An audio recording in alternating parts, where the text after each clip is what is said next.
Olá, pessoal! Hoje iremos falar sobre padrões e normalidade da cavidade oral, prevalência e etiopatogenia das variações da normalidade. Nesse vídeo, abordaremos os padrões da normalidade, que são as características mais frequentes observadas na população, e as variações da normalidade, que são os desvios em relação ao padrão mais comum. Além disso, serão apresentadas a prevalência e a etiopatogenia dessas manifestações. Para começar, vamos detalhar os padrões de normalidade da cavidade oral. E para isso, vamos seguir a ordem sistemática do exame intrabucal sugerido pelo Manual de Exame Físico da Universidade Federal do Rio Grande do Sul. Nos lábios, procuramos uma coloração rosada, simetria e hidratação, com o limite cutâneo labial bem definido. Na mucosa jugal, a aparência deve ser rosada e homogênea, com uma variação da normalidade que pode ser observada, a linha alba, uma linha branca horizontal que pode ser vista na altura do plano oclusal. Ao avaliarmos a gengiva, notamos uma diferença da gengiva inserida, que é mais esbranquiçada devido à ceratinização, e da mucosa alveolar, que é mais avermelhada por ser mais vascularizada. Já o palato duro é um rosa mais esbranquiçado, que é uma característica de tecido ceratinizado. E o palato mole é mais avermelhado justamente por ser mais delgado e mais vascularizado. Já na língua, no dorso, temos os pontos avermelhados das papilas fungiformes e a porção mais aveludada das papilas filiformes. No ventre, é normal haver dobras de mucosa e as pregas fimbriadas. Nas bordas posteriores, observamos elevações simétricas, que são estruturas anatômicas normais da gustação. Dando continuidade, vamos conhecer agora as variações da normalidade. O tórus palatino e mandibular são crescimentos ósseos em excesso que aparecem em determinadas regiões da cavidade oral, podendo ser na linha média do palato duro ou na face lingual da mandíbula, onde geralmente costuma ser bilateral.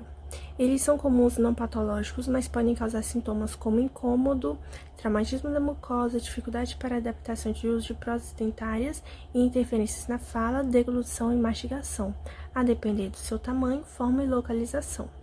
Estudos do século XXI mostraram que os cromossomos sexuais podem influenciar a ocorrência, expressão e desenvolvimento do tórus mandibular, especialmente o cromossomo Y. A prevalência do tórus é maior em populações do leste asiático do que entre pessoas de origem africana ocidental, e a faixa etária mais comum é entre 20 e 50 anos. Pacientes que precisam de remoção do tórus são tratados por cirurgias de remoção utilizando brocas ou cinzel e martelo ósseo, ou ainda por técnicas modernas como laser e cirurgia piezoelétrica, associadas ao uso de anti-inflamatórios pós-operatórios que proporcionam uma melhor cicatrização. Para encerrar, vale destacar que os tórus podem ser usados como enxerto ósseo autógeno para reparar defeitos ósseos em caso de periodontite, levantamento de seio maxilar e para aumentar a espessura óssea em implantes dentários.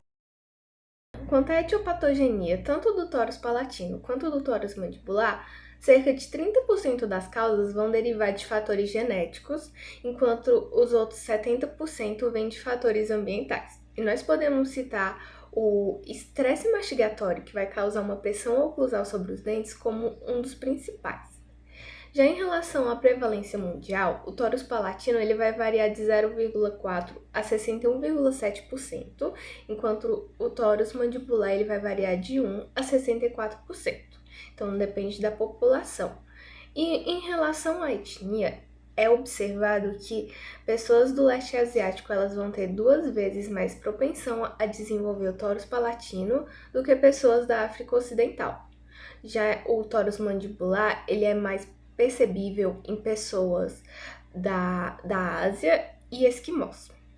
Em relação à faixa etária que o tórus palatino acomete, ele por volta do início da fase da vida adulta, então dos 20 aos 30 anos, e ele vai afetar mais mulheres, enquanto o tórus mandibular, ele acomete por volta dos 20 aos 29 anos e afeta mais homens. A língua geográfica, também chamada de glossite migratória benigna, é uma condição crônica e benigna da língua, caracterizada por áreas avermelhadas em papilas com bordas esbranquiçadas que mudam de forma e localização ao longo do tempo, dando um aspecto de mapa à língua. Apesar da causa exata ser desconhecida, estudos mostram que fatores genéticos e associações como psoriase podem estar presentes. Ela é geralmente assintomática, mas alguns pacientes relatam queimação ou sensibilidade a certos alimentos. O diagnóstico é clínico, baseado na aparência atípica e raramente é necessário biópsia. Revisões sistemáticas mostram que não existe um tratamento padrão com forte evidência e a abordagem deve ser individualizada, focando em medidas de conforto, controle de fatores desencadeantes e, em casos sintomáticos, o uso de tópicos como corticoides ou anestésico.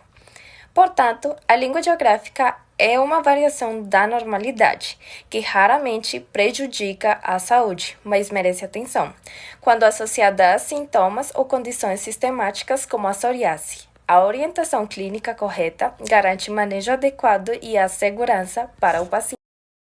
Os grânulos de Fordyce são glândulas sebáceas ectópicas, ou seja, fora do seu lugar usual, que nesse caso é a mucosa oral.